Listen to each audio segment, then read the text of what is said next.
শশীলজ ভবনটি ময়মনসিংহ শহরের কেন্দ্রস্থলে অবস্থিত।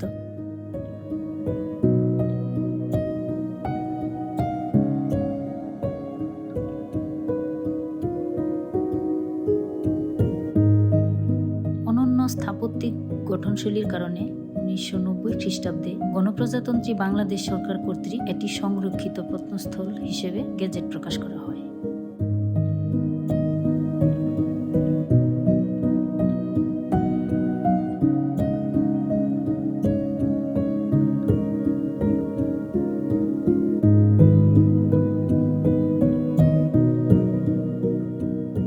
মুক্তাগাছার জমিদার বংশের উত্তরসূরি নিঃসন্তান মহারাজা সূর্যকান্ত আচার্য চৌধুরী তার দত্তক পুত্র শশীকান্তের নামানুসারে ময়মনসিংহ শহরে এই বিলাসবহুল দ্বিতল প্রাসাদ নির্মাণ করেন।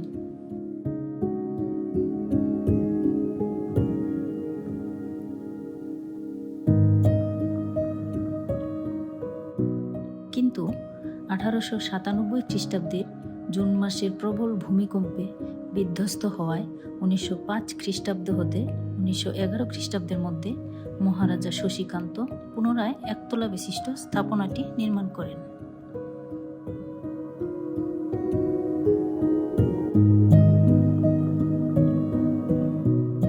প্রায় 9 একর জায়গা জুড়ে বিস্তৃত প্রাসাদটির প্রবেশ মুখে রয়েছে অর্ধবৃত্তাকার খিলানাকৃতির প্রবেশ তোরণ।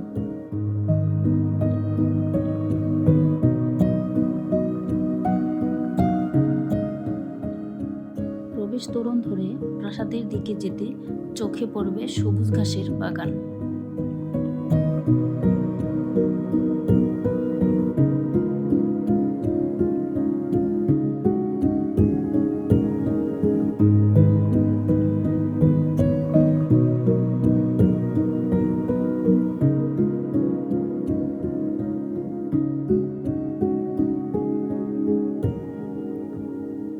মূল ভবনটির দক্ষিণ দিকে একটি পুরাতন পুকুর রয়েছে।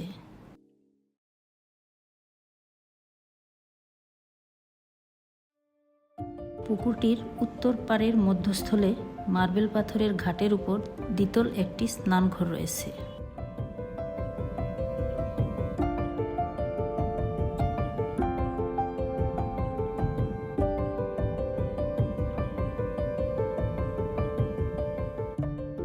প্রাসাদের অভ্যন্তরে ছিল মার্বেল পাথরের অলঙ্করণে তৈরি একটি চমৎকার ঝর্ণা ও কাঠের মেঝে দ্বারা নির্মিত বলরুম।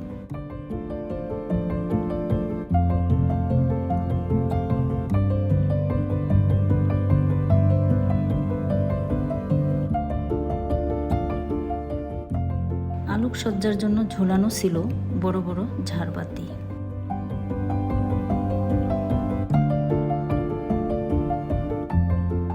প্রাসাদটির দরজায় ও জানালায় ছিল রঙিন কাচের পাতের উপর অত্যন্ত চমৎকার অলঙ্করণ।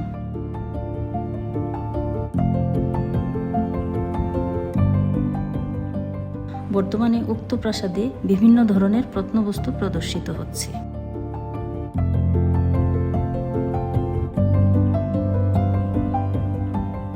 তন্মধ্যে হাতির দাঁত ও কাঠ দ্বারা নির্মিত সোফা, মার্বেল পাথরের গোল টেবিল, ব্রিটিশ আমলের কাঠের কর্নার শোকেস, কালো ও শ্বেতপাথরের মূর্তি,